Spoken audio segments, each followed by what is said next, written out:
మంత్రివర్యులు, రెండు తెలుగు రాష్ట్రాల్లో సుపరిచితమైన గౌరవ మంత్రివర్యులు, అనుభవజ్ఞులైన తుమ్మల నాగేశ్వరరావు గారు, అలాగే సోదరుడు అతి తక్కువ సమయంలోనే ఎంపీగా, ఇప్పుడు ఎమ్మెల్యేగా, రెవెన్యూ శాఖ, హౌసింగ్ మరియు ఏఎఫ్బిఆర్ శాఖ మంత్రిగా ప్రజలతో సన్నిహిత సంబంధాలు ఉన్న పొంగిరెడ్డి శ్రీనివాసరెడ్డి గారు, అలాగే మా సహచర డిప్యూటీ సీఎం గారు ఈరోజు ఢిల్లీ ప్రోగ్రాంతో రాలేకపోయారు. మొదటి సమావేశం ప్రజాపాలన మీద ఇప్పుడే ఆఫీసర్స్తో ఒక అవగాహన సదస్సులాగా పెట్టుకున్నాం.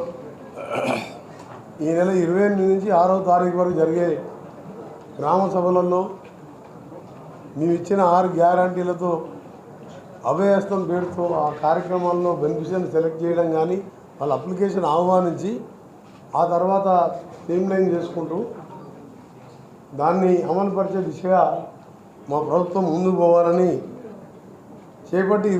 అధికారంలో చేపట్టి 20 రోజులు కాకముందే మీకు తెలుసు 2 రోజుల్లోనే 2 కార్యక్రమాలు బహుశా దేశ చరిత్రలో ఏ ప్రభుత్వం కూడా మేనిఫెస్టోలో పెట్టిన విషయాన్ని 2 రోజుల్లో అమలు చేసే చరిత్ర ఎక్కడ లేదు. 6 సార్లు గెలిచిన ప్రజాప్రతినిధిగా నిన్ను ఇన్ని రాష్ట్రాల్లో చూసినా ఎక్కడ జరగలే. మిగిలిన కార్యక్రమంలో ఏ విధంగా పేదలైన అర్హులకు చెందాలి, దాని విధంగా ఏ విధంగా మేము అందరినీ కూడా సెలెక్ట్ చేసుకోవాలి, ఆదరా బాదరా కాకుండా ఉన్నవారికి పేదవారికి చెందవలసిన స్కీమ్స్ చెందకుండా అతి పేదమైన నిరుపేద నుంచి మొదలుపెట్టుకొని ప్రతి ఒక్కరికి అర్హులైన వారికి చెందాలనే ఉద్దేశంతో ఒక మంచి ప్రాసెస్తో స్టార్ట్ చేసినాం. దాని 6 తర్వాత గౌరవ ముఖ్యమంత్రి గారు మంత్రులను కూర్చొని దాన్ని ఫైనల్ చేసి మేము ఇచ్చిన మేనిఫెస్టోలో చెప్పిన ప్రకారం 100 డేస్లోపే ఆ కార్యక్రమాన్ని కూడా లాంచ్ చేయడం జరుగుతుంది.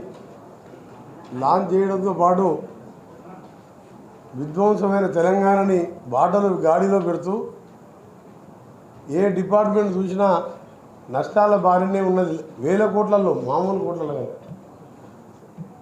ఉదాహరణకు కాళేశ్వరం సంబంధించిన విషయంలో రేపు మా గౌరవ ఇరిగేషన్ శాఖ మంత్రులు శ్రీధర్ బాబు గారు, ఉత్తమ్ కుమార్ రెడ్డి గారు కూడా 29th విజిట్ పోతున్నారు. వేగాల మీద నేనే డిజైన్ చేసినా, నేనే చీఫ్ ఇంజనీర్ అని చెప్పి ప్రాజెక్టు కట్టి 1,70,000 కోట్ల అప్పు చేసి ఒక్క కొత్త ఎకరానికి కూడా ఆయకట్టు ఇవ్వకుండా 10 గండిపేటలంతా ఉండే మల్లన్న సాగర్ నిర్మించి, కొండపోచమ్మ నిర్మించి తన ఫామ్ హౌస్ తప్ప కొత్త ఎకరానికి ఆయకట్టు ఇవ్వలేదు. ఇది వాస్తవం. మీరు దాని మీద వాళ్ళు ఎన్ని చెప్పినా మీరు పత్రికా విలేకరులు, మేధావులు, సీనియర్స్ మీరు పోయి ఒకసారి చూసుకోవచ్చు. నిన్న మననే 6 నెలల ముందు నిజాం సాగర్ కూడా నింపుతానికి జిఫ్ట్కు టెండర్లు పిలిచిండు తప్ప 400 ఎకరాల ఫామ్ హౌస్ తప్ప ఎక్కడ కాలువలు తీయలేదు. అది వాస్తవమైన మాట. దాంతోపాటు మేము మొదలుపెట్టిన మహబూబ్నగర్ పాలమూరు ప్రాజెక్టు కానివ్వండి, ఎస్ఎల్బిసి టన్నల్ స్కీమ్ కానివ్వండి, ఏఎంఆర్పి ప్రాజెక్టు, కలవకుర్తి, నెట్టెంపాడు, భీమా, అవన్నీ కూడా దాని తర్వాత మొదలైన కాళేశ్వరం పూర్తయింది తప్ప అది పూర్తి కాలే. అది ఎక్కడ 40% పూర్తి కాలే. వాటర్ సోర్సెస్ లేదు. ఉదాహరణకు నల్గొండలో డిండి రిజర్వాయర్ నిర్మిస్తుంది. దాని సోర్స్ ఇప్పటికీ ఫైనల్ చేయలే. రిజర్వాయర్ అయినాయి, రైతుల భూములు తీసుకున్నాం. ఆ రోజుల్లో మేము రాజశేఖర రెడ్డి గారు కాంగ్రెస్ ప్రభుత్వం ఉన్నప్పుడు నాగార్జున సార్ కట్టి 70 ఏళ్ళు అయినా చెక్కు కూడా ఉంటే కెనాల్స్ డ్యామేజ్ అయితే కూడా రాజశేఖర రెడ్డి గారు వరల్డ్ బ్యాంక్తో అగ్రిమెంట్ చేసుకొని కెనాల్స్ లైనింగ్తో పాటు స్ట్రక్చర్ని పూర్తి చేసి, అంటే ఒక ఫ్యూచర్ ప్రోగ్రామ్తో ముందుకు పోయాం. కానీ ఎక్కడ వేసినా పాత ప్రాజెక్టు పక్కకు పెట్టి ఆయన ఇష్టం ఉన్న డిజైన్ చేసుకొని ఆఖరికి ఏమైందంటే మేడిగడ్డ బ్యారేజ్ కుంగిపోతే అది ఎంత ఇన్సల్ట్ టు తెలంగాణ స్టేట్ మొత్తం దేశంలో.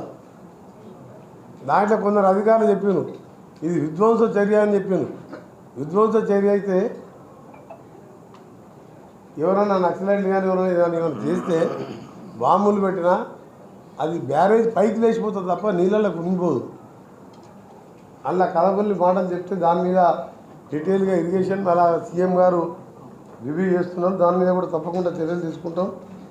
ఏది ఏమన్నా సరే మొదటి సమావేశం కాబట్టి మీకు తెలుసు కేసీఆర్ గారు ఏం చేసిండు, తెలంగాణ ఎవరు ఇచ్చిండు, ఇవన్నీ పాయింట్లు మళ్ళీ అరిగిపోయిన రికార్డులాగా చెప్పే అవసరం లేదు. డెఫినెట్గా మా ముగ్గురు సీనియర్ మినిస్టర్స్ ఉన్నారు.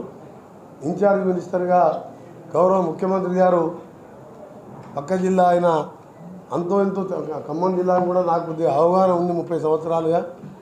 వారితో ఒక టీం మెంబర్గా ఉంటూ వారు చెప్పిన విధంగా వారికి తోడుగా ఉంటూ తప్పకుండా ఖమ్మం జిల్లాని వచ్చే 5 ఏళ్లలో సమస్యలు లేనిగా జిల్లాగా చేయడం, ఇంక్లూడింగ్ అది రోడ్స్ కానివ్వండి, ఆర్ఎన్బి రోడ్స్ విషయంలో, నేషనల్ హైవే విషయంలో అప్పటి మంత్రివర్యులు పెద్దలు గౌరవనీయులు Tummala Nageswararao maximum roads cover చేసిండు.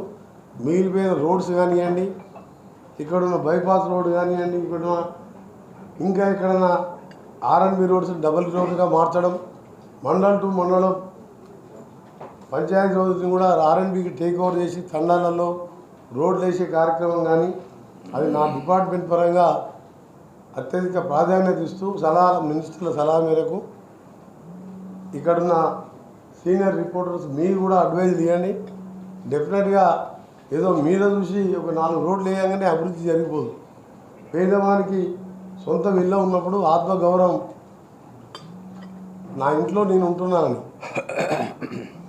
రేషన్ కార్డు విషయంలో కానీ ఇంకా మేము చెప్పిన గ్యారెంటీ సిలిండర్ విషయంలో కానీ అన్నీ కూడా పూర్తి చేసుకుంటూ ఒక అర్థవంతమైన పాలన, ఆర్థిక క్రమశిక్షణతో నిజాయితీతో కూడిన పాలన అందిస్తామని చెప్పి ఖమ్మం జిల్లా ప్రజలందరూ కూడా హామీ ఇస్తూ మా గౌరవ జిల్లా కలెక్టర్ ప్రియాంక గారు కొత్తగూడెం, అలాగే కలెక్టర్గా మన వినీత్ గారు ఎస్పీ గారు, మా ఖమ్మం జిల్లా కలెక్టర్ అండ్ కమిషనర్ గారు ఎలక్షన్ డ్యూటీలో ఢిల్లీకి వెళ్ళడం జరిగింది. మాకు చెప్పి వారి తరఫున అడిషనల్ కలెక్టర్స్ కానీ ఇంకా జిల్లా అధికారుల సహకారంతో డెఫినెట్గా 24/7 365 రోజులు మీకు అండగా ఉండి మన ఖమ్మం జిల్లాని, పోరాటాల జిల్లాని, ఖమ్మం జిల్లాని అభివృద్ధి విషయంలో మరే ఇతర జిల్లా కంటే ఎక్కువ భిన్నంగా అభివృద్ధి చేస్తామని మీకు అండగా ఉంటామని మరొకసారి హామీ ఇస్తూ మరిన్ని వీడియోస్ కోసం ఛానల్ ని సబ్స్క్రైబ్ చేయండి. లేటెస్ట్ అప్డేట్స్ కోసం వాట్సాప్ ఛానల్ ని ఫాలో చేయండి. అండ్ లింక్ డిస్క్రిప్షన్ లో ఉంది.